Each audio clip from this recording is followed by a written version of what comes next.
Hello everyone, this is Devmalu Chakraborty. In the previous video, I have discussed about the overview of data structures. In this video, I am going to talk about the classification of data structures and the overview of arrays. Okay. So before watching this particular video, I'll strongly recommend that you must watch my lecture number 1 for better understanding. Okay, so let's start. Let me turn off my camera. Yeah. Okay, so from the data storing and accessing point of view, we can classify the data structures in two categories.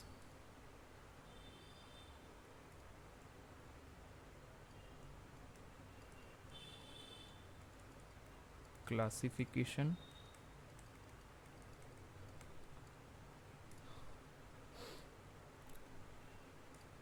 two categories.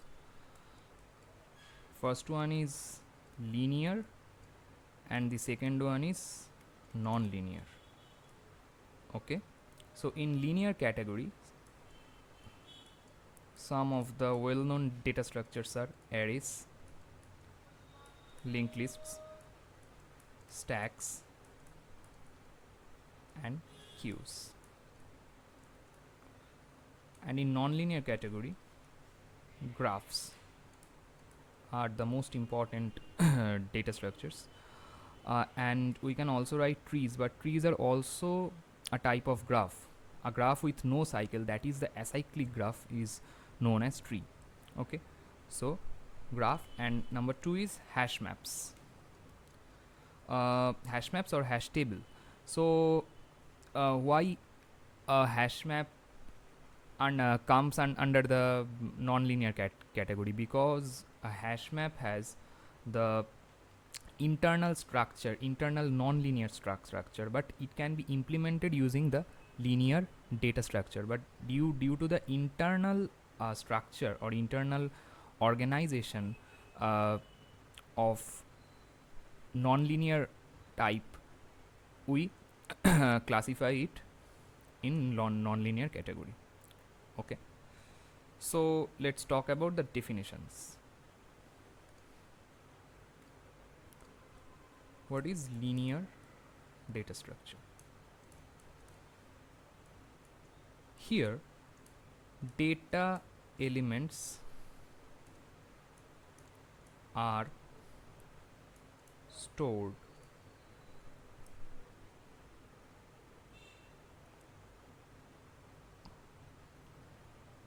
in a sequential or linear order. This is property number 1.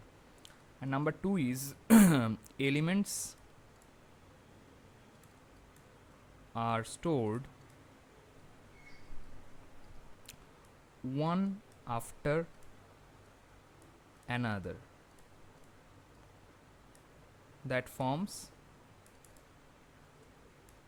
a linear sequence.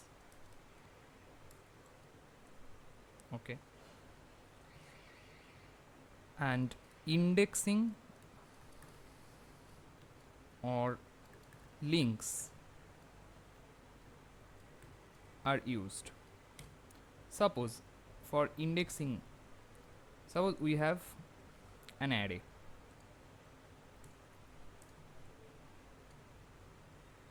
We have an array. In most of the programming languages, array index start from 0. So this is the 0th index, or we can say that the first index, or the index number for the first element of array. So 0 to n minus 1, where n is the total number of elements in that particular array,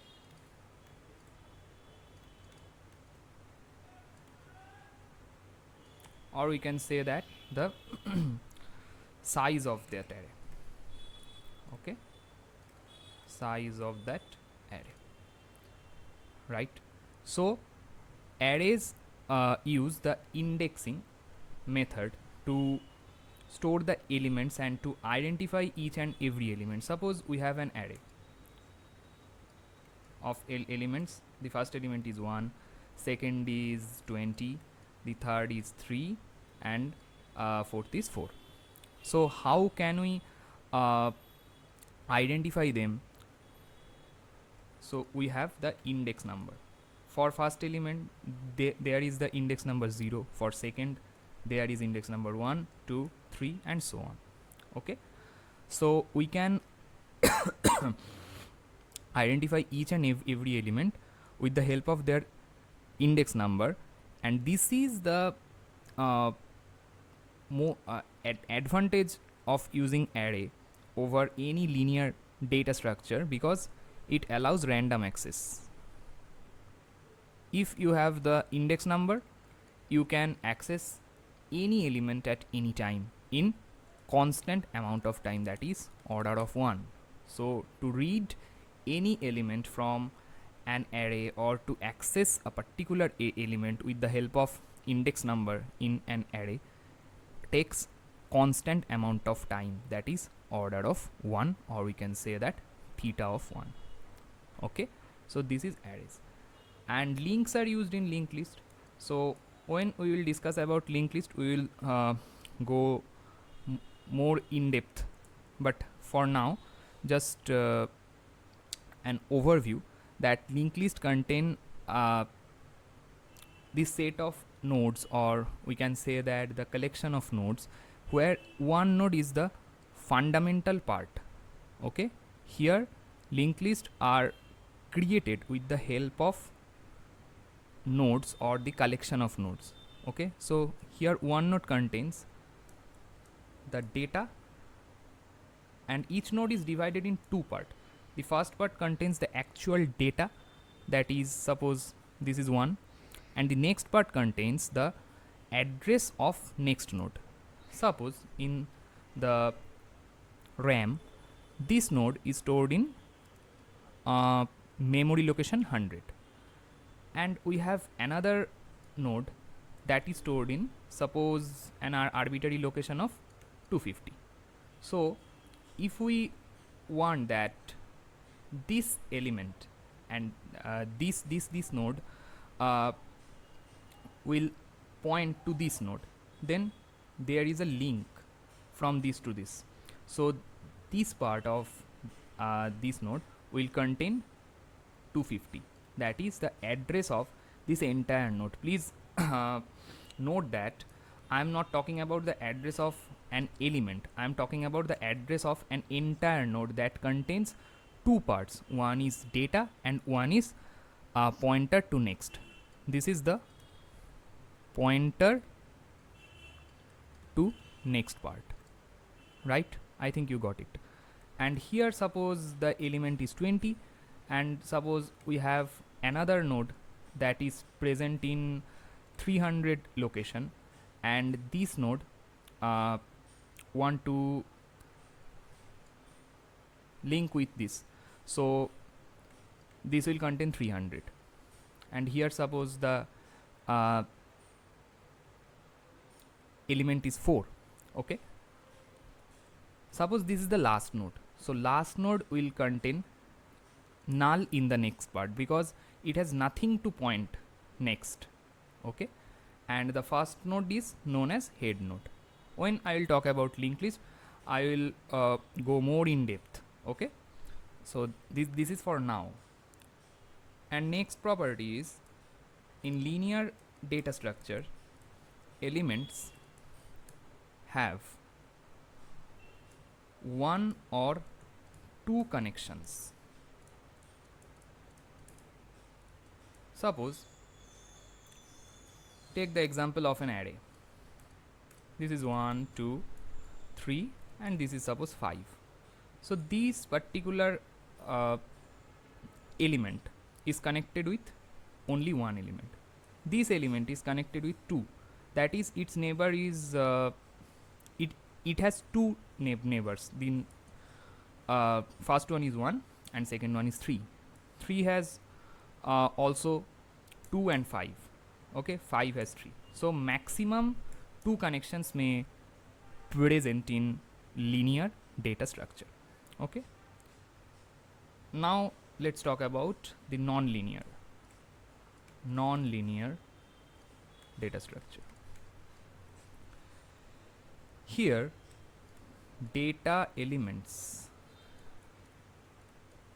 have no sequential arrangement.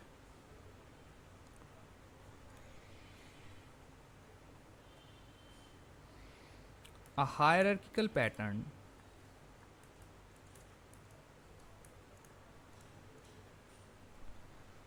is followed. That is, no single level implementation present in nonlinear data structure. Suppose let's take the example of an acyclic graph. Let's take the example of an acyclic graph, or we can say that the example of a tree. Okay, suppose this is the node. This is the node in level 0. This is the node in level 0. So it may have n number of children.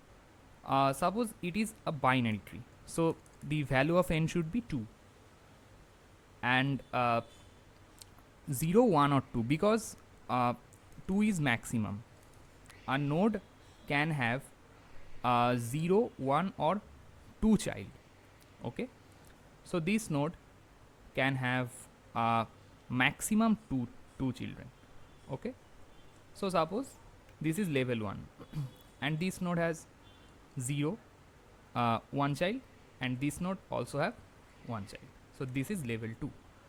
In this way, the nonlinear data structure is formed.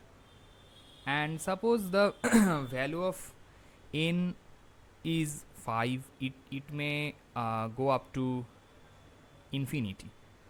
So it is just level by level implementation, and this pattern is known as the hierarchical pattern. Okay, here one thing to note, that data elements can be connected. Data elements can be connected to multiple other elements. Okay, suppose we have this node in level 0. Suppose this is a parent node, and here we have one child, the second child, this is the first child, this is the third child in level 1. Okay, this is level 0, this is level 1. So we may have multiple neighbors. So this node has 3 neighbors, 3 connected neighbors. Okay, so here suppose this particular node has 0, 1 and 2. Okay, so it may vary according to the number of children. Okay, I think you got it. Next, we are now discussing the arrays. I think if you know at least C programming language, you are familiar with arrays, 1D or 2D. Okay, so arrays are nothing but it's a linear data structure, and to store the elements in an array, contiguous fashion is followed. So what does it mean by the contiguous fashion? Suppose I have talked about the main memory and HDD or SSD. Okay, so array elements, or the elements in data structure, always stored in main memory or volatile memory. Okay, suppose this is the RAM. So it is logically divided into number of cells, some number of cells. Suppose we are taking the example of a RAM size, suppose 1024 megabyte. What does it mean? It means that if we decompose it, it is 2 power 10 and 1 million is 2 power 20, and here this is byte, this is 1 byte. So 2 power 30 to 1 byte. So 1 byte means 8 bits. It means that it has the number of address line for 30 bits. So if we have n bit binary number, we can have 2 power n combinations. So with 30 bit binary number, we can have 2 power 30 memory cells. Suppose we have 30 bit number, so here the number of cells should be 2 power 30, and one cell contains 8 bits. Suppose this is the size of one cell, 8 bits or 1 byte. Okay, so this is actually the interpretation of main memory, but I am not going much deeper into it. Suppose we have this RAM. Suppose this is an arbitrary address, it's 0. Okay, the next one is 1, the next one is 2, next one is 3, and so on. Suppose we have an array. This is 10, this is 20, 30, 40, 0, 1, 2, 3. And the name of this array is suppose A.